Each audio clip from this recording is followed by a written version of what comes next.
لا حول ولا قوة إلا بالله العلي العظيم. أعوذ بالله من الشيطان اللعين الرجيم. بسم الله الرحمن الرحيم.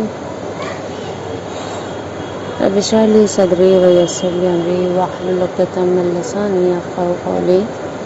اللهم صل على محمد وآل محمد وعجل فرجهم.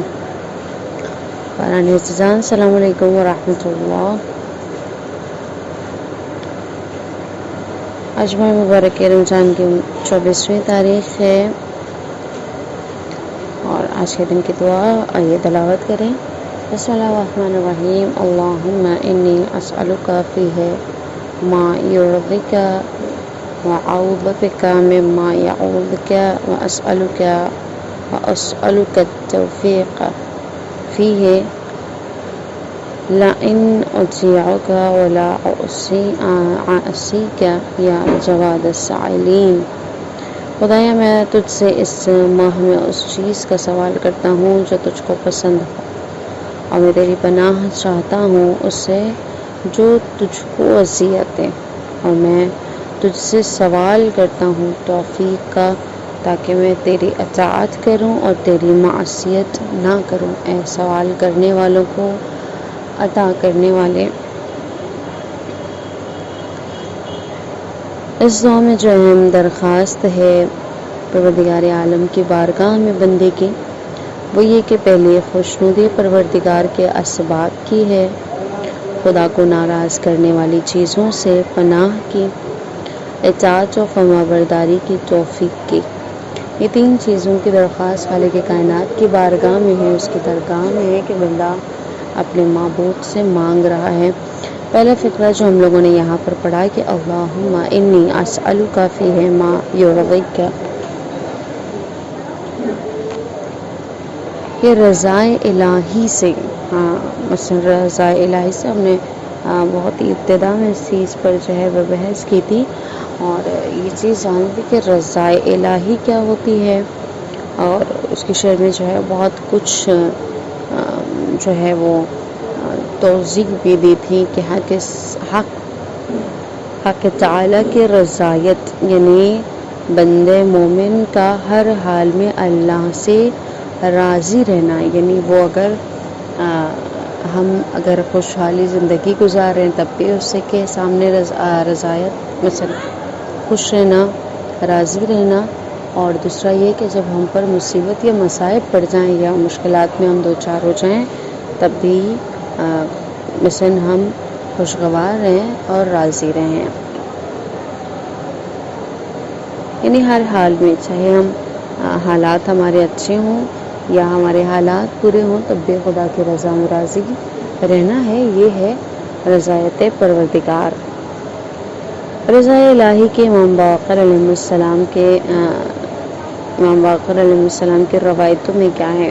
حضرت جابر بن عبداللہ انصاری یہ جو تھے وہ رسول خدا کے صحابی تھے کہ جنہوں نے 5 اماموں کے صحابی بنے، یعنی 5 معصومین علیہ السلام کی زندگی انہوں نے دیکھی، اور آخری عمر میں جو ہے وہ نابینا ہو چکے تھے. آپ لوگوں کو پتہ ہی ہے کربلا کا وہ واقعہ کہ جب وہ مثلا پہلے زائر تھے کربلا کے، اور جب وہ بستر علالت پر تھے تو ایک دن امام باقر علیہ السلام ان کی عیادت کے لیے جاتے ہیں، اور باتوں باتوں میں امام علیہ السلام جو ہے وہ جابر سے سوال کرتے ہیں کہ اے جابر یہ بتاؤ کہ آپ کس چیز سے بہتر سمجھتے ہیں؟ تو وہ کہتے ہیں کہ اے فرزند رسول، میں بیماری کو صحت یابی سے، فقیری کو توانگری سے، ضعیفی کو جوانی سے بہتر سمجھتا ہوں. یعنی انہوں نے یہ کہا کہ مثلا حضرت جابر بن عبداللہ نے سمجھایا کہ مصائب و آلام پر صبر کرتے ہوئے زندگی گزار لینا اللہ کے نزدیک کیا ہے؟ ایک پسندیدہ عمل ہے. یعنی فقر، بیماری، ضعیفی اور توانگری، صحت و جوانی سے بہتر سمجھا، یعنی ان سب چیزوں کو. مگر امام علیہ السلام نے فرمایا کہ اے جابر آپ کو یہ حق کس نے دیا کہ آپ کسی بھی چیز کو کسی چیز سے بہتر سمجھے؟ تو وہ کہتے ہیں کہ آپ ہی بتا دیجئے حق کیا ہے. امام فرماتے ہیں جابر خدا جس حال میں رکھے اسی حال میں خوش رہنا چاہیے، وہ اچھی حالت ہو یا بری حالت ہو۔ خود یہ صفت رضا اور دراصل بندہ مومن کا جو فعل پروردگار سے راضی اور خوش رہنا ہے، چاہے وہ خدا کا امر بندے کے لیے پسندیدہ ہو یا ناپسند، یعنی کوئی بھی چیز جو خدا کی طرف سے ہم تک پہنچتی ہے، چاہے وہ ہمیں خوشحال کرے یا ناخوش کرے، ہمیں ہر حال میں کیا کرنا ہے، اس کی رضا میں راضی رہنا ہے اور خوشحالی سے گزارنا ہے۔ یہی رضایت ہے، مثلا راضی ہونا ہے پروردگار عالم کی ذات سے۔ امام صادق علیہ السلام فرماتے ہیں کہ صفت الرضا ان یرضی المحبوب والمکروہ محبوبہ والمکروہ والرضا شعاع نور المعرفہ۔ رضا کی صفت یہ ہے کہ بندہ پسندیدہ اور ناگوار دونوں عمل سے راضی رہے، اور رضا دراصل نور معرفت کی ایک کیا ہے، شعاع ہے، ایک رے ہے اس کی۔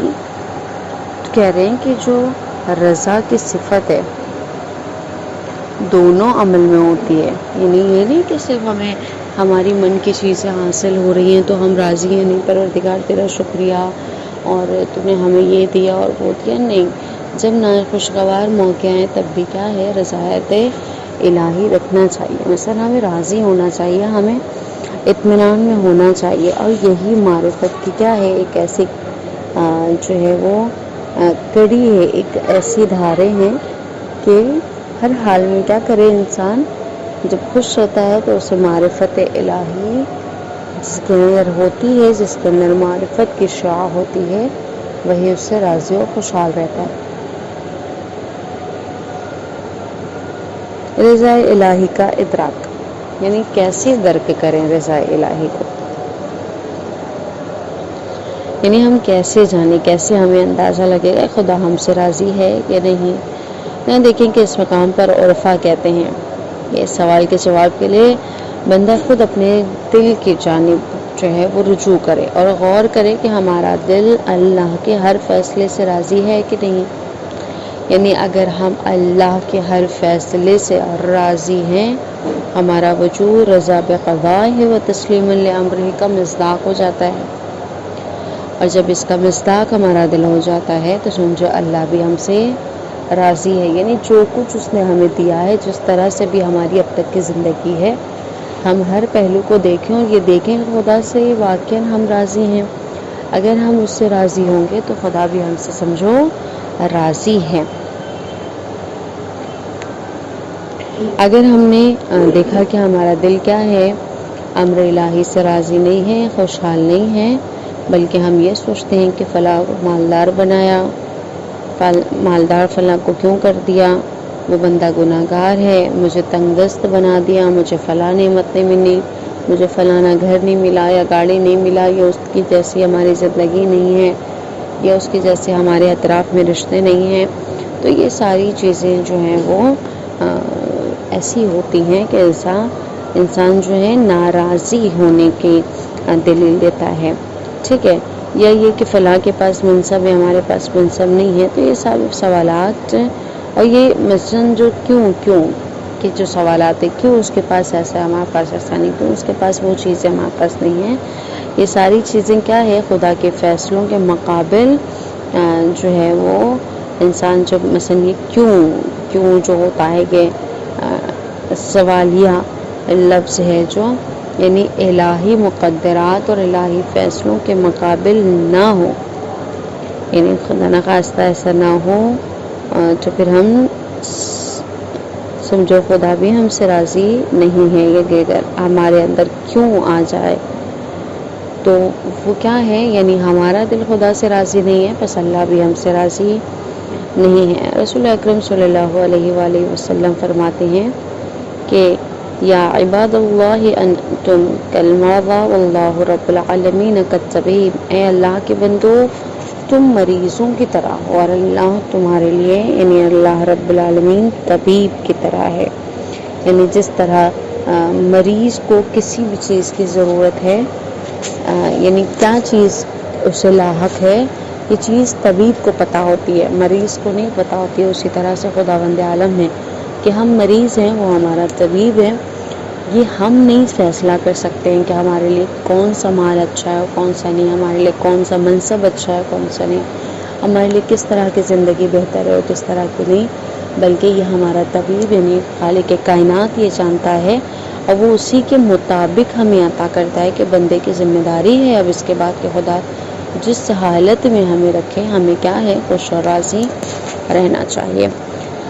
محبت اہل بیت اور رضائے الہی کیا ہے؟ یعنی بہت ساری احادیث مبارک آئی ہیں کہ یہ ثابت ہو چکے کہ رضائے الہی کا معیار اور اس کا میزان کیا ہے؟ اہل بیت اطہار علیہ السلام سے محبت اور مودت ہے۔ ہم نے پچھلے اسباق میں بھی یہ چیز پڑھی کہ ہر چیز کی کڑی جو ہے وہ اہل بیت علیہ السلام سے ہوتی ہوئی خدا کی بارگاہ میں پہنچتی ہے۔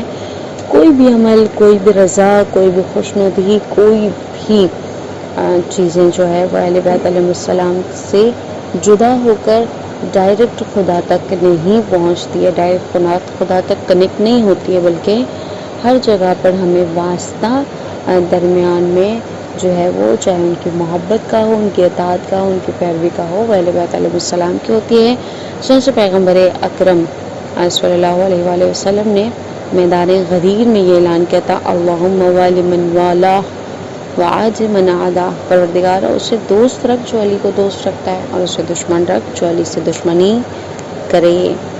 شہزادی حضرت فاطمہ الزہرا سلام اللہ علیہ فرماتی ہیں فاطمہ کے بارے میں، رسول خدا فرماتے ہیں کہ فاطمہ تو بضعۃ منی فمن آذاها فقد آذانی ومن آذانی فقد آذى اللہ۔ فاطمہ میرا کیا ہے؟ پارہ جگر ہے، جس نے اس کو اذیت دی اس نے مجھے اذیت دی، اور جس نے مجھے رسول کو اذیت دی گویا اس نے خدا وند عالم کو اذیت پہنچائی ہے۔ یعنی اس کا مفہوم جو ہے وہ حامل رسول خدا کے متعدد جو ہے وہ کتابوں میں ان کی بھی آیا ہے، موجود ہے کہ جس نے فاطمہ کو خوش کیا اس نے مجھے خوش کیا، جس نے مجھے خوش کیا اس نے خدا کو خوش کیا۔ اہل بیت علیہ السلام اسی وقت ہم سے خوش رہیں گے جب ہم ان کے بتائے ہوئے راستے پر گامزن رہیں، ثابت قدم رہیں، اور ان کے احکامات پر عمل پیرا ہوں۔ ہم اہل بیت کی رضا خدا کی رضا ہے، خدا کی خوشنودی ہے، یعنی اگر وہ خوش تو خدا خوش، یعنی ان کی ہی رضا میں اور ان کی ہی ناراضائی میں جو ہے وہ اللہ کی رضا اور اللہ کی ناخوشی پنہان ہے۔ تو آج کے دن دعا کریں ہم کہ خدایا محمد و آل محمد کے صدقے ہم انہیں ہم سے راضی رکھ، کیونکہ اگر وہ راضی ہیں تو پروردگار عالم بھی ہماری ذات سے کیا ہو جائے گا؟ راضی و خوشنود ہو جائے گا۔ دوسرا فقرہ جو ہم لوگوں نے یہاں پر پڑھا ہے وَأَعُوذُ بِكَ مِمَّا يُؤْذِي، بندہ دعا کے اس جملے کو جو پروردگار عالم سے درخواست کرے، خدایا مجھے ان چیزوں سے پناہ عطا فرما، یعنی ان چیزوں سے محفوظ رکھ کہ جن سے تجھے اذیت پہنچتی ہے۔ اب سوال یہ کہ خدا کو اذیت پہنچانے سے کیا مراد ہے؟ یعنی خدا کو بھی اذیت پہنچتی ہے، کیا مطلب ہے اس چیز کا؟ قرآن مجید میں ارشاد ہے بسم اللہ الرحمن الرحیم، سورہ احزاب آیت نمبر 57 میں، ان الذین یؤذون اللہ ورسولہ لعنہم اللہ فی الدنیا والآخرہ، بے شک وہ لوگ کہ جو خدا اور رسول کو اذیت دیتے ہیں ان پر دنیا اور آخرت میں کیا ہے؟ لعنت ہے۔ کہ جس نے گویا رسول کو اذیت دی اس نے اللہ کو اذیت دی، اور جس نے اللہ کو اذیت دی اس پر خدا کی لعنت برستی ہے۔ علامہ طباطبائی رحمۃ اللہ علیہ اس آیے کے ذیل میں فرماتے ہیں، تفسیر المیزان میں لکھتے ہیں کہ اس حقیقت سے سب آگاہ ہیں کہ خدا کی ذات واجب ان چیزوں سے بالا و برتر ہے، یعنی کوئی مخلوق اسے اذیت پہنچا سکے، اور مذکورہ آیت میں اللہ نے اپنی اذیت کے ہمراہ اپنے رسول کو بھی کیا کیا ہے؟ شریک کیا ہے۔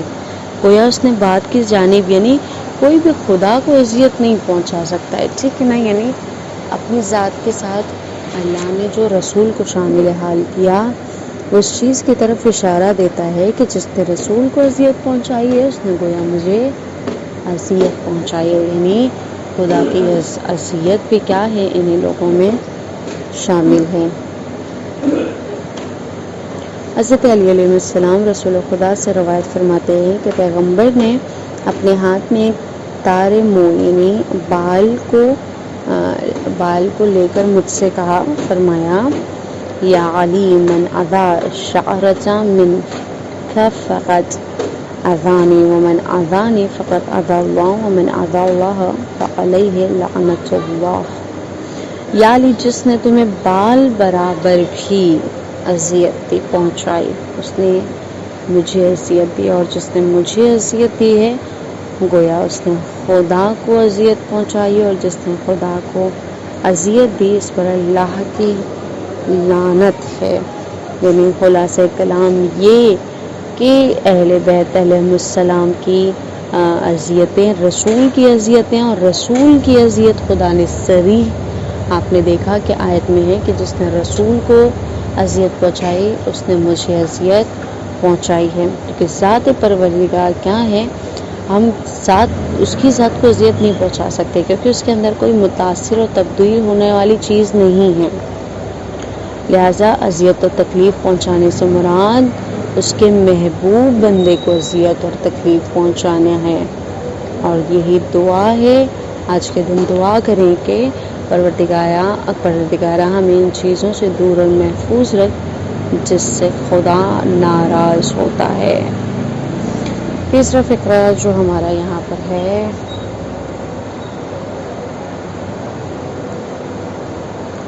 وَسَلُكَ التَّوْفِيقَ فِيهِ لِأَنْ أُطِيعَكَ وَلَا أَعْصِيَكَ۔ یعنی دعا کے جو اس فقرے میں بندہ خدا سے توفیق کی درخواست کر رہا ہے کہ اللہ اطاعت، تاکہ اللہ کی اطاعت کرے اور خود کو اس کی معصیت سے دور رکھے۔ تو توفیق کیا ہے؟ ہم نے پڑھا پچھلے درس میں بھی کہ اس سے پہلے بھی مثلا سے توفیق آیا تھا، پرسوں یا کل کے درس میں وفقہ یعنی موافقت مانا ہے، یعنی بندے کا ارادہ بھی کیا ہے؟ اللہ کے ارادے تشریعی کے موافق ہو جائے تو اصطلاح میں اسے توفیق کہتے ہیں۔ یعنی اگر بندہ اور خدا یعنی خدا کے ارادے میں اگر ہمارا ارادہ مل جاتا ہے یعنی یہ ہوتا ہے توفیق، کو اسے توفیق کہتے ہیں۔ یعنی عرف عام میں کسی بھی نیک کام کرنے کے جو اسباب ہمیں فراہم ہوتے ہیں اسے توفیق کہا جاتا ہے۔ امیر المومنین علیہ السلام فرماتے ہیں التوفیق عنایت الرحمن، توفیق خدا رحمان کی جانب سے خاص عنایت ہوتی ہے اپنے بندگان کی طرف، یعنی بندے کا اطاعت الہی کی جانب متوجہ ہونا یہ خود اپنی جگہ پر اللہ کی طرف سے کیا ہے؟ ایک خاص عنایت ہے۔ یعنی انسان اللہ کی عنایت کے بنا کوئی بھی عمل انجام نہیں دے سکتا ہے۔ اس کا مطلب یہ مثلا کہ ضروری نہیں ہے کہ ہم بس یہ کہیں کہ نہیں جب خدا توفیق دے گا تبھی ہم نہیں، ہمیں خود کوشش کرنی چاہیے، ہمیں خود نیک عمل کی جانب دوڑنا چاہیے، صحیح کرنی چاہیے، ٹھیک ہے؟ بلکہ خدا پر یہ کہہ کر چھوڑ دیں کہ مثلا اللہ کی جانب سے توفیق اور خاص عنایت ہوگی تو ہی ہم ضرور مثلا اس کی اطاعت کریں گے، ہم اس کی عبادت کریں گے، نہیں، بلکہ ہمیں کیا اس چیز کے لیے کوشاں ہونا چاہیے کہ ہم ہر حال میں اللہ کی عبادت اور اطاعت کریں گے۔ امام رضا ارشاد فرماتے ہیں من سأل اللہ التوفیق ولم یجتہد فقد استحسا بنفسہ، یعنی امام علیہ السلام فرما رہے ہیں یہاں پر کہ جو بھی خدا سے توفیق چاہے اور خود کوشش نہ کرے تو گویا اس نے اپنے آپ کا مذاق اڑایا ہے، یعنی اللہ کی بارگاہ میں اپنی کوشش کے ہمراہ اس کی اطاعت کرنے کی اور اس کی معصیت سے دوری کی توفیق کی درخواست کرنا چاہیے۔ یعنی وہ دعا بھی کرے اور خود اپنے ہاتھ پیر بھی ہلائے، یہ نہیں کہ بیٹھا رہے کہ نہیں ہمیں اللہ جو ہے وہ توفیق دے گا تب ہم اٹھیں گے، ایسا نہیں ہوتا، ٹھیک ہے؟ یعنی انسان کو خود کوشش کرنا ہے اور اس سے دعا بھی مانگنی ہے۔ اب یہ جو دعائی جملہ یعنی اسی جملے سے ملتا ہوا ایک جملہ ہے کہ دعائے امام زمانہ عجل اللہ تعالی فرجہ شریف میں آیا ہے، اللہم ذقنا توفیق الطاعہ وبعد المعصیہ، خدایا تو اپنی اطاعت اور اپنی معصیت اور نافرمانی سے دوری کی توفیق عطا فرما، آمین یا رب العالمین۔ آخر دعوانا ان الحمد للہ رب العالمین۔ السلام علیکم ورحمۃ اللہ وبرکاتہ۔